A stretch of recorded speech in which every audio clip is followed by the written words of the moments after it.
గురుభ్యో నమః. శ్రీ మహాగణాధిపతయే నమః. శ్రీ సరస్వతి నమః. భక్తులారా, శ్రీమద్ రామాయణం యథాతథంగా చెప్పుకున్నాం. ప్రతి శ్లోకం దాని అర్థం. ఇందులో భాగంగా నిన్నటి వరకు మనం బాల అయోధ్యారణ్య కిష్కింద సుందర యుద్ధకాండలు పూర్తి చేసాం.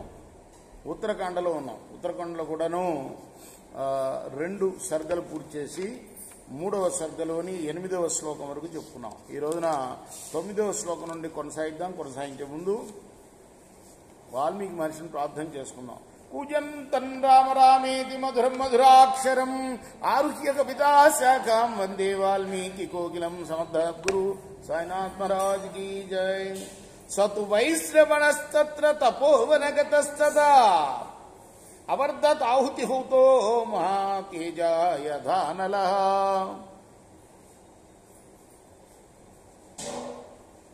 తపోవనంలో ఉన్న వైశ్రవణుడు ఆహుతులు హోమం చేసిన అగ్నిలాగా గొప్ప తేజస్సుతో వెలిగిపోతున్నాడు.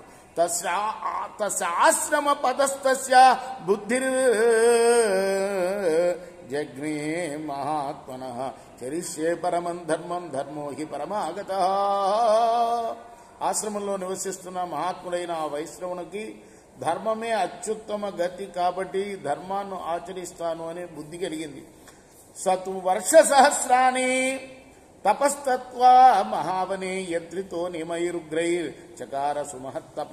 వేలాది సంవత్సరాలు ఆ మహావనంలో తపస్సు చేసి ఉగ్రమైన నియమాలు పాటిస్తూ కొనసాగించాడు తపస్సుని.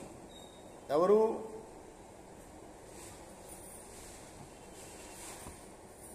పులస్తుడి యొక్క పెద్ద కొడుకున. అర్థమైందా? పూర్ణే వర్ష సహస్రేంతే సహస్రే పూర్ణే వర్ష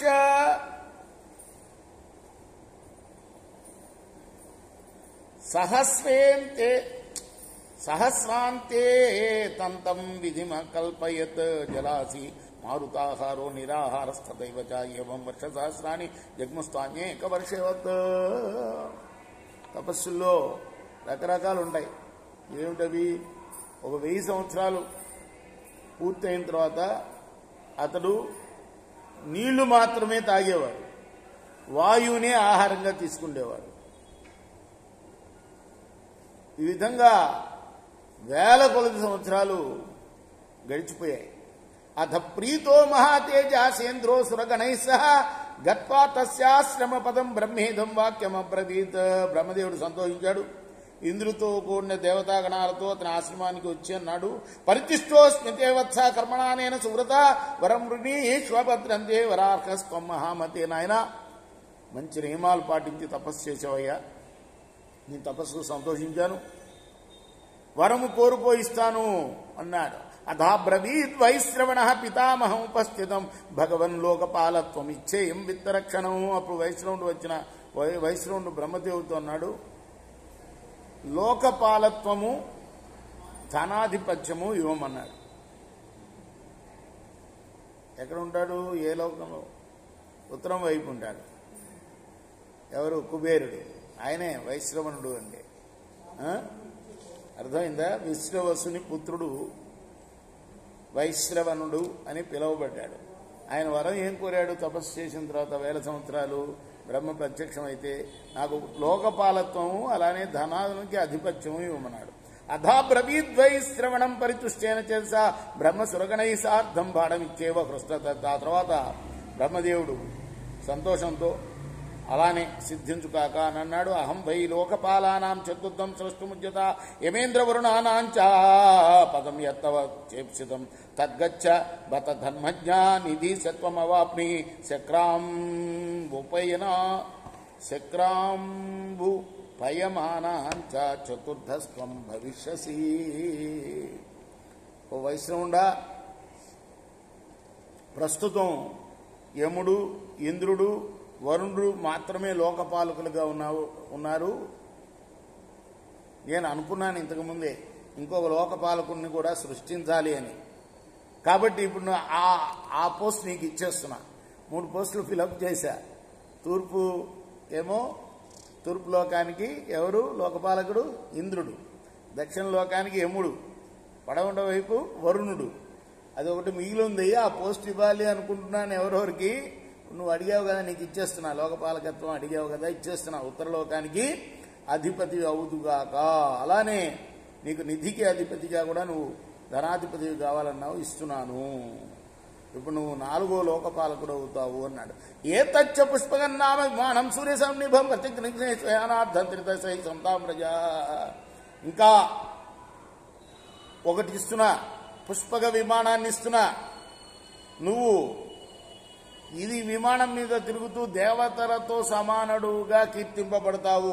స్వస్తితేస్తు గమిష్యామ సర్వ ఏవ గయతాగతం కృదా కృత్యా భయం తాత దత్వాతో వరద్వయం. నాయన నీకు క్షేమం ఒగ్గాక మేమందరం వెళ్ళిపోతున్నాము ఇహ అని ఇంద్రుడు దేవతలందరూ కూడా వచ్చారు కాబట్టి వాళ్ళందరూ కూడాను కృతకృత్యులమని చెప్తూ నీకు వరాలు ఇవ్వటం వల్ల మేము కృతకృత్యులమయ్యాము అని బ్రహ్మదేవుడు చెప్తున్నాడు. ఇంద్రాది దేవతలు అందరూ వచ్చారు కదా తన వెంట చెప్తున్నాడు అనమాట బ్రహ్మదేవుడు. ఎంత గొప్పతనం. భక్తుడు అంటే భగవంతుడి కన్నా ఎక్కువ అని అంటారు. అందుకోసమే సరే భాగవతుడు నారదుడు అందుకోసమే ప్రఖ్యాతి పొందాడు. భాగవతులందరూ గొప్పవాడు ఎవరయ్యా అంటే నారదు కదా. ఇప్పుడు నీకు వరాలు ఇచ్చి మేము కృతకృత్యులమయ్యాము అని చెప్తున్నాడు బ్రహ్మదేవుడు. ఈ విధంగా పలికి స్వస్థానానికి వెళ్ళిపోయాడు. అందరూ కూడా ఆకాశ మార్గంలో వెళ్ళిపోయారు. అప్పుడు వైశ్రవణుడు తండ్రితో అన్నాడు.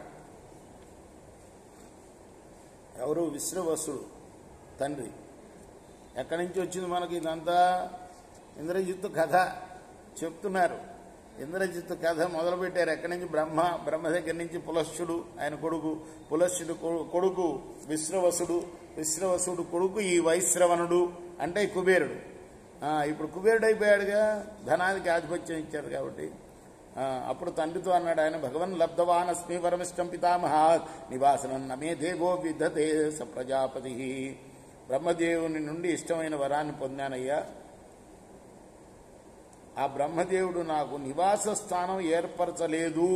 తపస్య భగవాన్ కంచన్ నివాసం సాధు మే ప్రభో నచ పీడా భవేజ్జత్ర ప్రాణ్యో యస్య కస్యచిత్. కాబట్టి నా కోసం ఏ ప్రాణికి కూడా పీడ కలగని ఒక స్థానం ఇవ్వు అన్నాడు తండ్రిని. అప్పుడు ఏవ ముక్తస్థు పుత్రేణ విశ్వాముని పుంగవచనం ప్రాహ ధర్మజ్ఞాసుమితి సతమా. అప్పుడు మునిశ్రేష్ఠుడైన ఆ విశ్రవసుడు, ఓ సత్పురుషుడా విను, దక్షిణశోధతిస్థిరే త్రికూటో నామ పర్వత తస్యాగ్రేతు విశాలాసా మహేంద్రస్య పురీయథ లంకా నామ పురీ రమ్యా నిర్మిత విశ్వకర్మ రాక్షసానా నివాసార్థం యథేంద్రస్యామ అమరావతి. దక్షిణ సముద్ర తీరంలో త్రికూటం అనే పర్వతం ఉన్నది. దాని పైభాగాన్న ఒక విశాలమైన నగరం ఉంది. అమరావతి లాంటి నగరం, ఇంద్రుడి రాజధాని లాంటి నగరం ఉంది. లంక దాని పేరు. మరి దాన్ని ఎవరు నిర్మించారనుకున్నావు? విశ్వకర్మ సుమా. తత్రత్వం వన భద్రంతే లంకాయాం నాత్ర సంశయ హేమ ప్రాకార పరిఘ యంత్రశస్త్ర సమావృత రమణీయా పురీ సాహి రుక్మ వైధూర్య తోరణ రాక్షసై సా పరిత్యక్త పురా విష్ణు భయార్థితై. నువ్వు ఆ లంకలో నివసించు, నీకు క్షేమం అవుగాక అంటూ ఎన్నో వైఢూర్య మాణిక్యాలున్న, ఎన్నో యంత్రాలు ఆయుధాలు ఉన్న, బంగారు ప్రాకారాలున్న ఆ లంకా నగరాన్ని పూర్వం రాక్షసులు విష్ణువుకు భయపడి ఖాళీ చేసిన ఆ నగరాన్ని ఆయనకి ఇచ్చాడు తండ్రి. రేపు మనం 29వ శ్లోకం నుండి కొనసాగిద్దాం. కృష్ణార్పణమస్తు. సాయి కృష్ణార్పణమస్తు.